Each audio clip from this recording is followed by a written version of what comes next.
अब देखते हैं आजादी का सफर। स्वतंत्रता की गाथा के आज के अंक में हम समाज सुधारक और शिक्षाविद गोपाल गणेश अगरकर को याद करेंगे, जिनका जन्म 14 जुलाई 1856 में हुआ था। साथ ही आज ही के दिन कांग्रेस कार्यकारिणी ने भारत छोड़ो प्रस्ताव पारित किया था।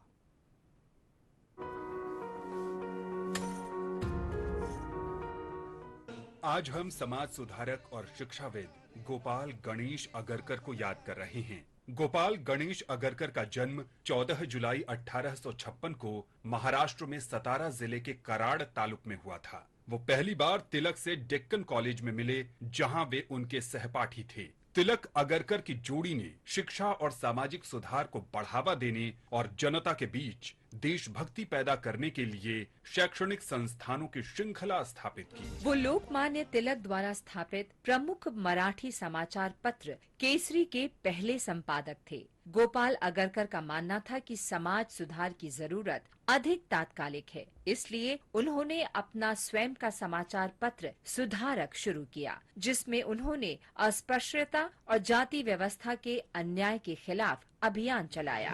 अगरकर ने विधवा पुनर्विवाह का समर्थन किया। गोपाल गणेश अगरकर जीवन भर जन कल्याण के लिए काम करते रहे और 17 जून 1895 को उनकी मृत्यु हो गई। इस महान राष्ट्रवादी को विनम्र श्रद्धांजलि। कांग्रेस कार्यकारिणी ने 14 जुलाई 1942 को भारत छोड़ो प्रस्ताव पारित किया था।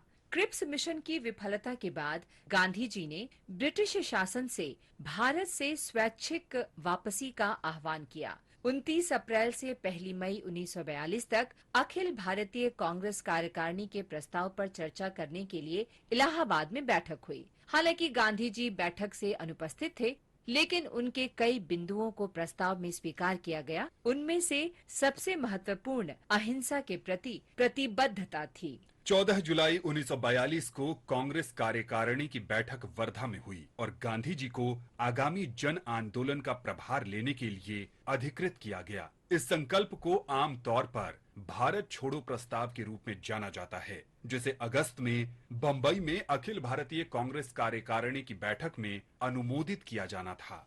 7 और 8 अगस्त 1942 को बंबई में अखिल भारतीय कांग्रेस समिति का अधिवेशन हुआ, जिसमें भारत छोड़ो प्रस्ताव की पुष्टि की गई और इसके साथ ही आगाज हुआ भारत छोड़ो आंदोलन का।